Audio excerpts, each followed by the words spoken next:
Bismillahirrahmanirrahim. Assalamualaikum warahmatullahi wabarakatuh. Alhamdulillahirabbil alamin. Puji syukur kehadirat Allah Subhanahu wa taala. Kita masih dalam kajian ilmu kalam. Pada kajian sebelumnya saya sudah menjelaskan tentang mazhab Syiah, Syiah Isna Asyariyah, kemudian makna Syiah dari sisi bahasa dan istilah, kemudian metode dalam memahami akidah dari mazhab Syiah Isna Asyariyah. Kemudian pada pembahasan kali ini saya ingin memberikan informasi tentang 11 poin penting dari ajaran Syiah Isna Asyariyah. Poin yang pertama adalah bahwa di dalam Syiah ada 3 dimensi ajaran. Yang pertama adalah akidah, akhlak, dan fikih atau syariah. Sebagaimana pembagian ini disepakati sebagian besar ulama Islam. Ya, ulangi lagi. Akidah, akhlak, dan fikih. 3 dimensi ajaran yang ada di dalam Syiah. Yang kedua, Syiah telah memformulasikan akidah dalam 3 prinsip utama. Yang pertama adalah tauhid, kenabian, dan hari kebangkitan. Dari prinsip dasar tauhid muncul prinsip keadilan ilahi. Kemudian dari prinsip kenabian muncul prinsip imamah. Meski demikian, ya, Syiah tidak menganggap kafir orang yang tidak percaya kepada prinsip imamah.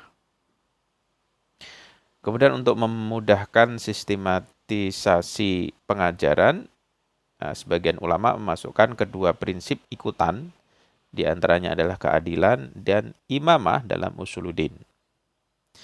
Sistem ini pada dasarnya mengikuti kaidah idkhalul juz ila al-kulli, menyertakan yang partikular kepada yang universal. Dengan demikian berkembang menjadi 5 prinsip. Yang pertama adalah tauhid, yang kedua adalah nubuwah, yang ketiga al-imamah, yang keempat al-adl, dan yang ke 1, 2, 3, 4, 5. Yang kelima adalah al-ma'ad.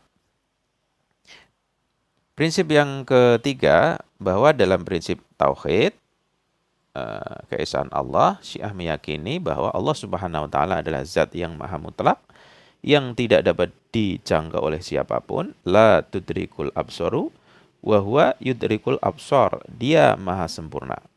Allah maha sempurna, jauh dari segala celah dan kekurangan. Bahkan ia adalah kesempurnaan itu sendiri dan mutlak sempurna. Mutlak al-kamal wa kamal al-mutlak. Syiah meyakini bahwa Allah adalah zat yang tak terbatas dari segala sisi, baik dari sisi ilmu, kekuasaan, keabadian, dan seterusnya. Oleh karena itu Allah tidak dibatasi oleh ruang dan waktu karena keduanya adalah terbatas. Tetapi pada saat yang sama hadir di setiap ruang dan waktu karena Allah Subhanahu wa taala berada di atas keduanya.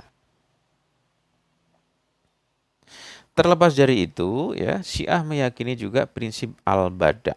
Apa itu al-bada'? Al-bada' memiliki 2 pengertian. Yang pertama, al-bada' arti leksikalnya yang hanya mungkin disandarkan kepada keberadaan yang terbatas.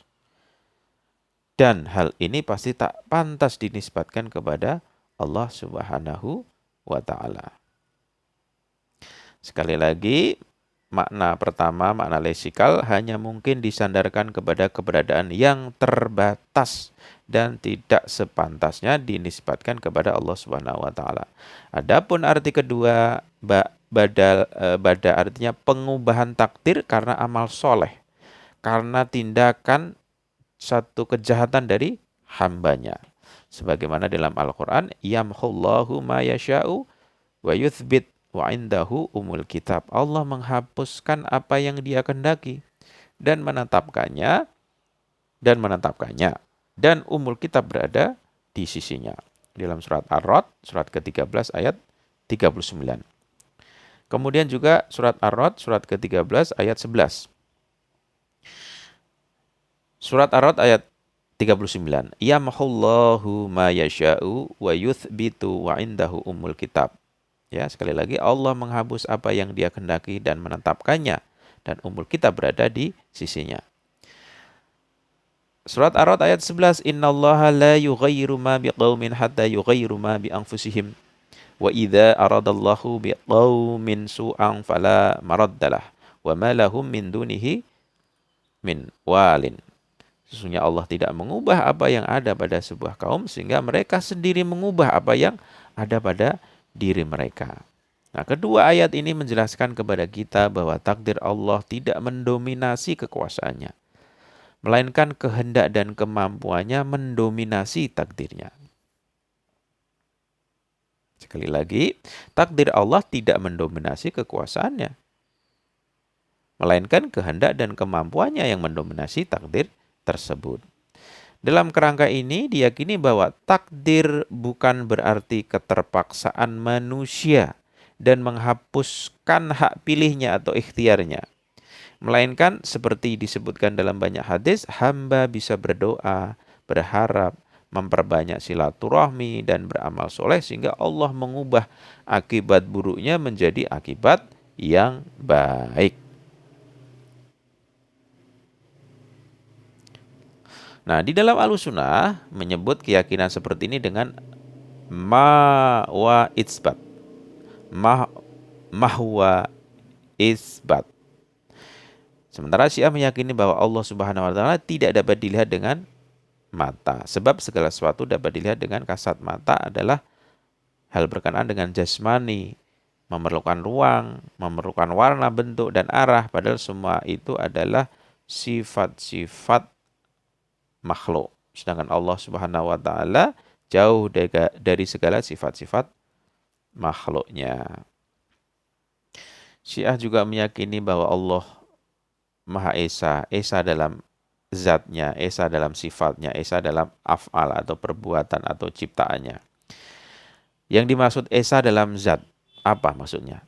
Bahwa tidak ada yang serupa dengannya, tidak ada yang menandinginya, dan tidak ada yang menyamainya. Ya, sekali lagi, Esa dalam zat artinya bahwa tidak ada yang serupa dengannya, sebagaimana dalam Ahlussunnah juga. Tidak ada yang menandinginya dan tidak ada yang menyamainya, sama. Esa dalam sifat, bahwa sifat-sifat seperti ilmu, kuasa, keabadian, dan sebagainya menyatu dalam zatnya. Bahkan adalah zatnya itu sendiri. Sifat-sifat ini tidak sama dengan sifat-sifat makhluk, dan yang masing-masing berdiri sendiri dan terpisah dari yang lainnya. Esa dalam sifat. Ini penjelasannya sedikit berbeda ya dengan mazhab yang lain. Dalam Esa selanjutnya adalah Esa dalam af'al atau perbuatan. Maksudnya apa? Bahwa segala perbuatan, gerak, wujud apapun dalam alam semesta ini bersumber dari keinginan dan kehendaknya. Kemudian Syiah juga meyakini bahwa hanya Allah yang boleh disembah. Tauhid al-ibadah, dan tidak boleh menyembah selain Allah. La ta'budu illa iyyahu. Maka barang siapa menyembah selain Allah, dia adalah musyrik. Kemudian berkenaan dengan syafaat Nabi dan para imam maksum dan bertawasul melalui mereka sama sekali bukan, menurut Syiah, bukan merupakan suatu perbuatan menyembah atau beribadah kepada mereka. Karena perbuatan ini tidak bertentangan dengan tauhid perbuatan atau tauhid ibadah. Kenapa? Karena yang dilakukan hanyalah menjadikan mereka lantaran atau wasilah, ya, lantaran atau wasilah dalam apa? Dalam doa-doa. Kemudian poin yang keempat adalah tentang nubuwah atau kenabian. Syiah meyakini bahwa tujuan Allah mengutus para nabi dan rasul ialah untuk membimbing umat manusia menuju kesempurnaan hakiki dan kebahagiaan abadi. Syiah meyakini bahwa nabi pertama Nabi Adam alaihissalam dan nabi terakhir adalah Muhammad sallallahu alaihi wasallam. Di antara nabi itu terdapat 5 nabi yang masuk kategori ulul azmi atau 5 nabi yang bawa syariat dan kitab suci yang baru, seperti Nabi Nuh, Nabi Ibrahim, Nabi Musa, Nabi Isa, dan yang terakhir adalah Nabi Muhammad. Merupakan nabi-nabi yang mulia. Syiah meyakini bahwa Nabi Muhammad adalah nabi terakhir dan penutup para rasul. Tidak ada nabi atau rasul sudahnya. Syariat ditujukan kepada seluruh umat manusia dan akan tetap eksis sampai akhir zaman. Dalam arti bahwa universalitas ajaran dan hukum Islam mampu menjawab kebutuhan manusia sepanjang zaman, baik jasmani maupun rohani. Oleh karena itu, siapapun yang mengaku sebagai nabi atau membawa risalah baru sesudah Nabi Muhammad, maka dia sesat, tidak dapat diterima. Syiah juga meyakini bahwa semua nabi maksum ya, terpelihara dari dosa, terpelihara dari salah keliru, baik sebelum masa kenabian maupun sesudahnya. Adapun adanya sejumlah ayat yang mengesankan seolah-olah sejumlah nabi pernah berbuat dosa dipahami sebagai tark al-aula, meninggalkan yang utama. Kemudian Syiah juga meyakini bahwa para nabi dibekali Allah Subhanahu wa taala dengan mukjizat, dengan kemampuan mengerjakan perkara luar biasa dengan izin Allah Subhanahu wa taala, seperti menghidupkan orang mati oleh Nabi Isa, mengubah tongkat menjadi ular Nabi Musa, dan memperbanyak makanan yang sedikit oleh Nabi Muhammad Shallallahu Alaihi Wasallam. Namun dari semua mukjizat itu, Al-Quran merupakan mukjizat Nabi Shallallahu Alaihi Wasallam, merupakan mukjizat terbesar sepanjang masa. Oleh karena itu, Syiah meyakini bahwa tidak ada seorang pun dapat membuat kitab Al-Quran atau bahkan sebuah surat sekalipun. Syiah juga meyakini bahwa kitab suci Al-Quran telah dijamin oleh Allah dari segala bentuk perubahan ayat-ayatnya, artinya tidak mengalami tahrif oleh tangan-tangan pendosa. Oleh karena itu Syiah meyakini bahwa Al-Quran yang ada di tangan kaum muslimin saat ini adalah Al-Quran yang sama dengan yang diturunkan kepada Nabi Muhammad SAW tanpa sedikit pun mengalami penambahan maupun pengurangan. Nah, kemudian terkait riwayat yang mengesankan misalnya telah terjadi tahrif Al-Quran pada kitab-kitab hadis Syiah ataupun Ahlu Sunnah, maka para ulama Syiah menegaskan bahwa riwayat-riwayat tersebut tidak dapat diterima atau bahkan maudhu', palsu, karena bertentangan dengan teks Al-Quran itu sendiri. Kalaupun ada yang menerimanya, maka harus dipahami dalam arti perubahan yang bersifat maknawi atau tahrif al-maknawi, yang berarti apa? Yang berarti telah terjadi penyimpangan terhadap tafsir Al-Quran, bukan dari sisi redaksinya. Kemudian atau paling tidak telah terjadi pencampuran antara tafsir ayat itu di satu pihak dan teks asli Al-Quran di pihak lainnya. Artinya intinya adalah Syiah tidak meyakini adanya tahrif Al-Quran.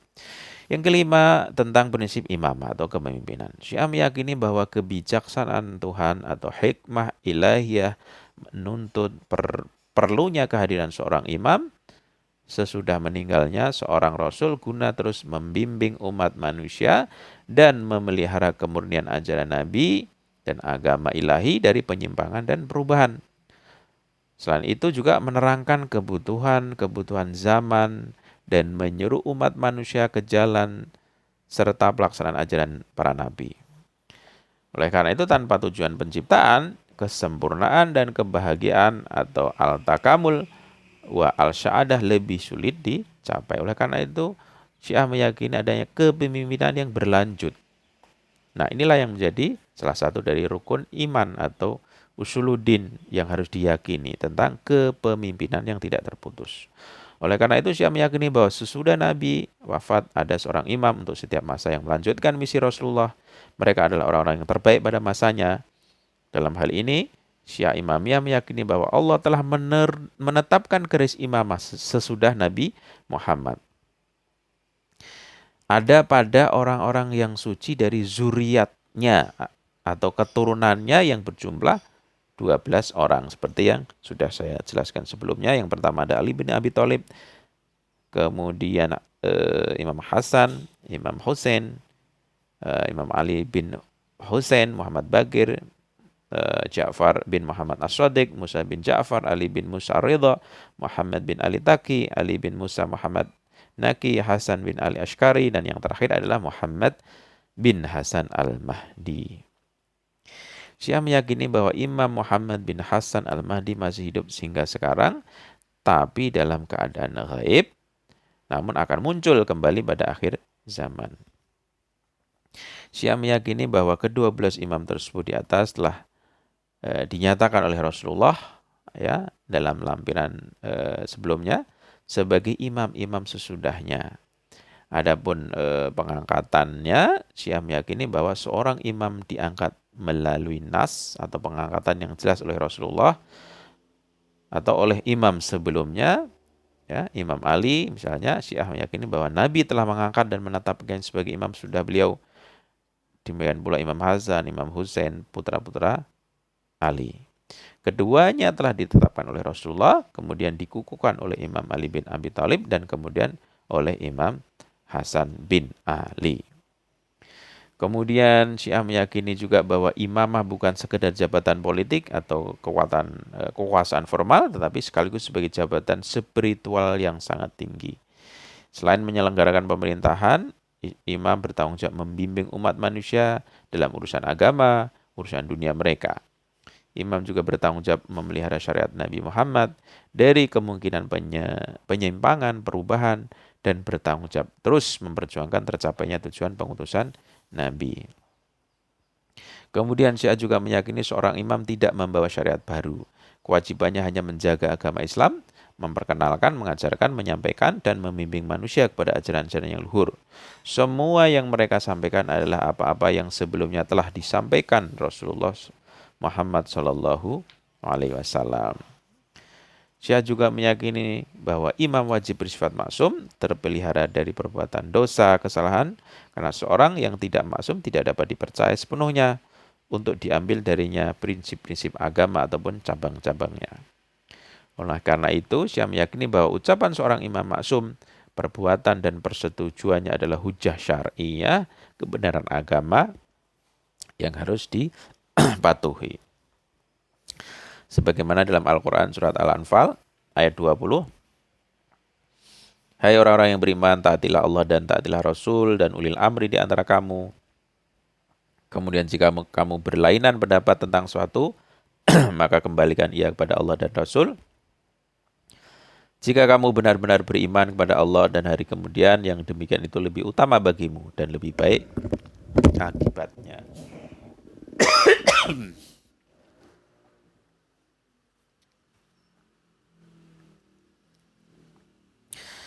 Prinsip yang selanjutnya, yang nomor 6 adalah tentang keadilan. Syiah meyakini bahwa Allah Subhanahu wa taala adalah Maha Adil, Ia tidak pernah dan tidak akan pernah berbuat zalim atau berbuat sesuatu yang dianggap jelek oleh akal sehat kepada hamba-hambanya. Oleh karena itu Syiah meyakini bahwa manusia tidak terpaksa dalam perbuatan-perbuatannya. Ia melakukan atas pilihannya sendiri karena Allah telah memberikan kebebasan kepadanya dalam perbuatan-perbuatannya. Oleh karena itu manusia akan menerima konsekuensi dari perbuatan-perbuatan yang baik akan mendapatkan balasan kebaikan, sedang yang berbuat jahat akan menanggung akibat perbuatannya. Prinsip yang selanjutnya adalah prinsip ma'ad atau hari akhir. Syiah meyakini bahwa suatu hari nanti seluruh umat manusia akan dibangkitkan dari kubur, dilakukan hisab atas perbuatan mereka di dunia.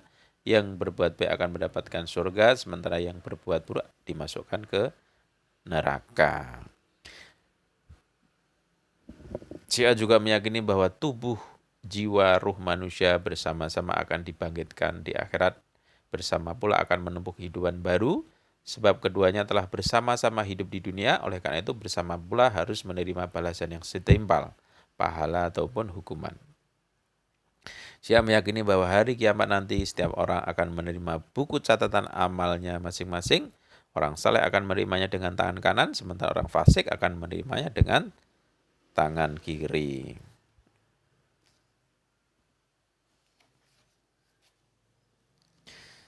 Kemudian Syiah juga meyakini di akhirat nanti akan ada timbangan amal dan jembatan Shiratal Mustaqim, yaitu jembatan yang terbentang di atas neraka yang akan dilalui setiap orang. Akan tapi untuk dapat selamat dari timbangan ataupun mampu melewatinya, jalan yang amat berbahaya itu tergantung pada amal perbuatan manusia itu sendiri. Jadi sama dengan yang lain, mazhab yang lain. Syiah juga meyakini misalnya para nabi, imam maksum, dan wali-wali Allah akan berikan syafaat pada sebagian pendosa dengan izin Allah. Sebagai bagian dari pemberian maaf Allah kepada hamba-hambanya, akan tapi izin itu hanya diberikan kepada orang-orang yang tidak memutus hubungan dengan Allah dan para kekasihnya. Dengan demikian, syafaat tidak bersifat mutlak, tapi dengan syarat-syarat tertentu yang ada hubungannya dengan amal dan niat kita. Syiah meyakini bahwa di antara alam dunia dan alam akhirat ada alam ketiga yang disebut dengan alam barzah, yaitu alam di mana ruh manusia bersemayam di sana sesudah kematian hingga datang hari kiamat. Di alam itu orang saleh akan hidup nikmat, sedangkan orang kafir dan atau bejat akan hidup sengsara. Kemudian poin ketujuh, dalam bidang akhlak, Syiah merujuk pada ajaran-ajaran akhlak yang disepakati ijma' dan jumhur muslimin. Karena itu dalam dimensi akhlak, mazhab Syiah dan Ahlus Sunnah tidak memiliki perbedaan yang real ya. Bahkan banyak akhlak ulama Ahlus Sunnah yang disyarah oleh ulama Syiah. Contohnya Ihya Ulumuddin disyarah oleh Faid Al-Kasyani, Fusus Al-Hikam disyarah oleh Syed Haidar Amuli, Imam Khomeini, dan Hasan Zodeh Amuli. Poin ke-8. Berbeda dalam akidah, dalam bidang fikih terdapat dua pendekatan akhbari dan usuli. Akhbari artinya pendekatan tekstualis, skriptualis yang mirip dengan pendekatan ahlul hadis, menolak prinsip-prinsip rasional dalam penyimpulan hukum agama atau istimbatul hukum. Usuli adalah pendekatan yang menerima prinsip-prinsip rasional dalam memahami teks Al-Quran dan Sunnah dan menyimpulkan hukum-hukum dari kedua sumber tersebut. Namun demikian, jumhur ulama Syiah zaman ini mengikuti pendapat usuli. Poin ke-9, ulama Syiah meyakini bahwa sunnah Nabi merupakan sumber hukum syar'i. Untuk menemukan sunnah muktabar, ulama Syiah menulis ilmu diroyah yang sangat ketat sebagai metode menilai hadis yang akan dijadikan sumber ijtihad. Oleh karena itu, mazhab Syiah dikategorikan sebagai mengikuti metode muhattiyah demi mempersempit kemungkinan adanya dua pendapat yang sama-sama benar, sementara mazhab lain dikategorikan mengikuti metode musyawwibah.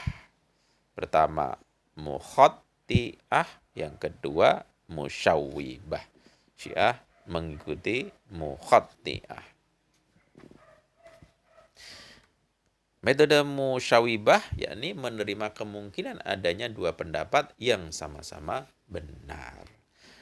Adapun standar hadis sebagai mana di dalam tradisi Syiah, misalnya Al-Kafi karya Al-Khulaini yang wafat pada 328 Hijriah yang menghimpun sekitar 16.099 hadis. Man la yaduruhul faqih karya Syekh Soduk Ibnu Bawai yang wafat pada 381 Hijriah yang menghimpun 9.044 hadis. Kemudian yang ketiga Tahzib karya Syekh Tusi wafat pada 461 Hijriah menghimpun 1.395 hadis. Kemudian kitab hadis Al-Ibtibsor karya Syekh Tusi yang berisi 5.511 hadis. Nah, keempat hadis inilah yang diakui sebagai rujukan standar dari kalangan ulama Syiah. Kemudian contoh-contoh karya dalam dan ilmu diroyah, misalnya kitab Rijal Syekh Najasi, kitab Rijal Syekh Tusi, Ma'limul Ulama karya Syekh Ibnu Syab Asyub, Mu'jam Ilmu Rijal karya Syekh Al-Khu'i, Al-Bidayah fi Ilm Al-Diroyah karya Syekh Zainuddin bin Ali Al-Amili, Al-Wajizah karya Syekh Bahai, Miqyasul Al-Hidayah karya Syekh Abdullah Al-Mumakhani. Namun demikian, ya, jumhur ulama Syiah seperti misalnya Al-Khulaini, Syekh Mufid, Syekh Soduk, Syekh Tusi, Ibnu Tawus, Al-Mahili, dan sebagainya tidak meyakini semua hadis yang ada pada keempat kitab tersebut sebagai sahih. Jadi tidak ada klaim ya. Tidak ada klaim bahwa itu hadis sahih, oleh sebab itu tidak ada penyebutan kumpulan hadis sahih. Maka itu beberapa hadis dalam keempat kitab tersebut tidak begitu saja dapat dijadikan sebagai rujukan mengenali ajaran Syiah. Kemudian yang ke-10, poin ke-10. Contoh Rizal Al-Kafi yang dinyatakan lemah atau tertolak riwayatnya. Pertama, Muhammad bin Musa Al-Hamadani yang dilemahkan oleh Syekh Muhammad bin Hasan, guru dari Syekh Soduk. Yang kedua, Ahmad ibnu Zahir, Abu Ja'far Asy'ari. Kemudian 3, Ahmad bin Mehran. Yang keempat, Yunus bin Zaiban. Yang kelima, Ali bin Hasan. 6, Ali bin Asbad, dikenal Abu Hasan Al-Mukri. Dan Abdurrahman bin Katsir. Nah, semua itu ulama sepakat bahwa semua riwayat yang bertentangan dengan Al-Quran dan akal sehat maka harus ditolak. Kemudian poin yang ke-11, ya poin ke-10 itu hanya ingin menunjukkan bahwa Rijal Al-Kafi ya, dinyatakan lemah dan tertolak. Berdasarkan tadi 7 riwayat tadi. Poin ke-11 yang terakhir, dalam pendekatan usuli ada 3 kategori muslim. Ya, pertama mujtahid, yang kedua muhtad, yang ketiga muqallid. Ya, pendekatan usuli. Mujtahid adalah seorang ulama yang mampu menyimpulkan hukum-hukum agama dari teks Al-Quran dan Sunnah. Seluruh muqallid harus mengikuti hasil-hasil dari istinbat dan fatwa-fatwa para mujtahid dalam menerapkan hukum-hukum ibadah dan muamalah. Ya, dan tidak dibenarkan menyimpulkan hukum sendiri dengan merujuk secara langsung kepada Al-Quran dan Sunnah. Jadi harus menjadi muqallid, ya, mengikuti seorang mujtahid atau seorang marja. Yang kedua, muhtad. Muhtad artinya apa? Muhtad artinya orang yang berhak untuk menyimpulkan hukum-hukum agama hanya untuk dirinya sendiri dan bukan untuk diikuti. Kalau mujtahid diikuti, ya, dan tidak diperkenalan kita menyimpulkan hukum sendiri melalui Al-Quran dan Sunnah. Yang kedua, muhtad, orang yang berhak menyimpulkan hukum agama tetapi untuk dirinya sendiri bukan untuk diikuti. Jadi untuk orang awam berarti menjadi muqallid. Demikian tadi 11 poin dari prinsip-prinsip di dalam Syiah. Semoga bermanfaat. Sekian, wassalamualaikum warahmatullahi wabarakatuh.